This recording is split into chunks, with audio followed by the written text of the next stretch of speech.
right, folks, I'm just gonna make a quick little kind of response video here. Apologize for the jerry-rigged camera stand on.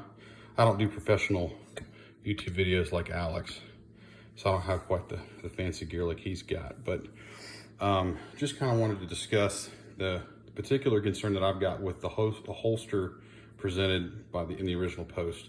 I don't disagree with anything Alex said about what you need from a pocket holster in terms of position, proper technique, and that any of these pocket holsters would allow you to to pull the trigger if you reached in and actually pulled it with your finger. And which is why we don't want to have anything else in our pockets when we pocket carry. But this is my 340 PD. I purchased it almost 20 years ago. It is unloaded and safe. And at the time that I purchased this, I also purchased an Uncle Mike's holster. And this is, back when I really didn't know jack about holsters, but I picked size 4, which is larger than what Uncle Mike's recommends and larger than what was shown in the original picture. And as you can see, the trigger guard is fully covered. And more importantly, the trigger is fully covered. And so the point I was trying to get at in terms of my concerns here, and I realize this is a little bit of a low risk, but to me it's still a possibility. The original post exposure of the trigger looks about like that. There's a little bit of, you can just see the front edge of the trigger kind of showing there at the edge of the fabric. The Uncle Mike's, if you go on their website, my goodness, I mean, it's fully exposed. It looks about like that in their product photo. But going to about here, the concern that I have is I run into stuff. I'm clumsy, and I'm a big fella. There's a lot of weight behind me when I'm walking.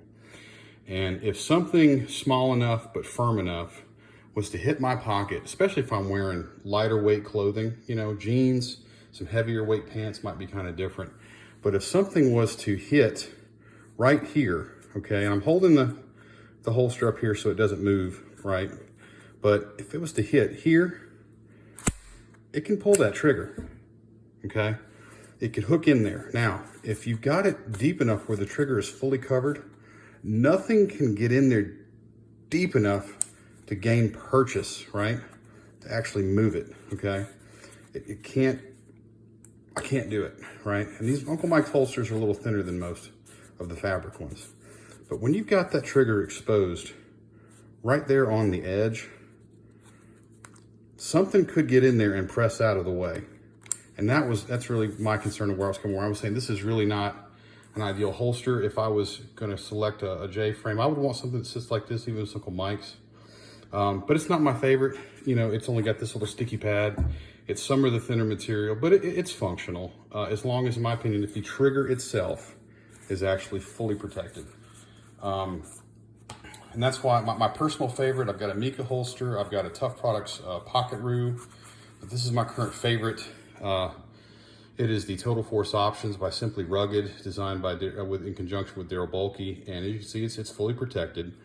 And that all of my pocket holsters, when I've selected them, that's what I'm looking for, is about like that. And I don't find that in any way interferes with my ability to use it. So hopefully you find that useful. I respect the opinions of Alex and Rob Garrett and everyone else that commented. I don't necessarily think that you guys are wrong.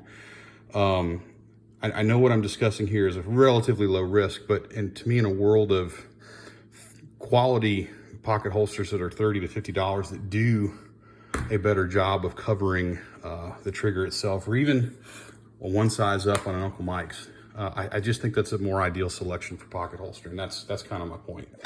So hope y'all found that helpful. Have a good evening.